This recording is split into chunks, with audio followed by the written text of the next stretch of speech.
bagi saya memang kita akan tumpukan juga dalam tempoh jangka masa ke hadapan.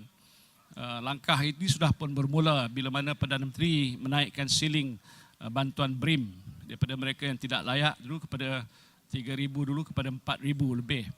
Dan kadar juga sudah ditingkatkan. Di samping itu kita kena tengok juga dari segi bentuk apa yang kita sebut sebagai real income. Pendapatan yang sebenar yang mereka miliki dengan cara kita menentukan kos hidup itu tidak meningkat dan melambung tinggi. Yang ini saya kira perlu kita terus berikan perhatian, pemantauan harga, bekalan yang mencukupi sumber dalam negara untuk membantu supaya bekalan bahan-bahan ini tidak begitu tinggi. Secara langsung dan tidak langsung ini boleh membantu kumpulan-kumpulan yang dikatakan pendapatan sederhana. Demikian juga ada diumumkan soal penurunan cukai persendirian. Itu bagi saya itu satu bukti bahawa Perdana Menteri memang prihatin tentang mereka-mereka yang dalam kategori tertentu tadi yang dikatakan mungkin menanggung beban kos. Jadi bila ada penurunan dari segi kadar cukai yang persendirian itu bermakna itu boleh menjimatkan pendapatan mereka-mereka dalam kategori yang berkenaan. Dari segi Kementerian Pendidikan Malaysia, saya ucap terima kasih pada Perdana Menteri kerana menambah peruntukan daripada tahun lalu 2014 ataupun tahun ini, dan untuk 2015 2.3 bilion penambahan.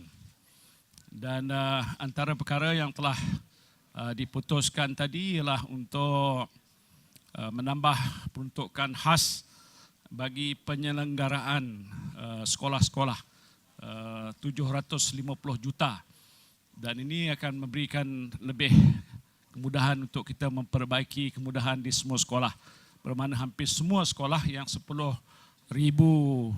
buah yang telah ada dalam kementerian ini dapat kita agihkan secara agak lebih meluas, dan ini akan memperbaiki keperluan sekolah-sekolah.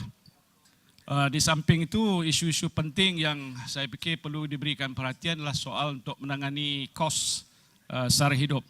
Ini saya tak perlu huraikan. Banyak langkah-langkah yang telah disebutkan oleh Perdana Menteri tadi adalah untuk mengurangkan beban kos hidup, dan ini saya fikir kerap dibangkitkan oleh rakyat. Sama ada yang berpendapatan kecil di bawah, apalagi juga yang pendapatan sederhana, ya. Dan disebabkan itu langkah-langkah yang telah pun kita ambil pada masa yang lalu sampai sekarang ini akan kita teruskan lagi, seperti untuk membantu mengawal harga, langkah untuk memberikan bantuan-bantuan seperti BRIM yang telah pun diumumkan tadi, ditambah lagi daripada jumlah yang lalu pada RM950 dan sebagainya itu. Dan ini saya kira akan membantu. Di samping langkah-langkah rasionalisasi subsidi yang akan terus dilaksanakan, dan penjimatan daripada langkah sebegitu akan digunakan untuk diagihkan kepada kumpulan SASA.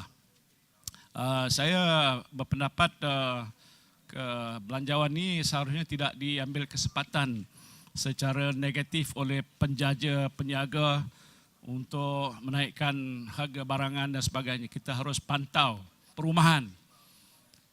Ini semua peringkat rakyat jelata mahukan supaya kerajaan dapat membantu menyediakan rumah-rumah mampu milik.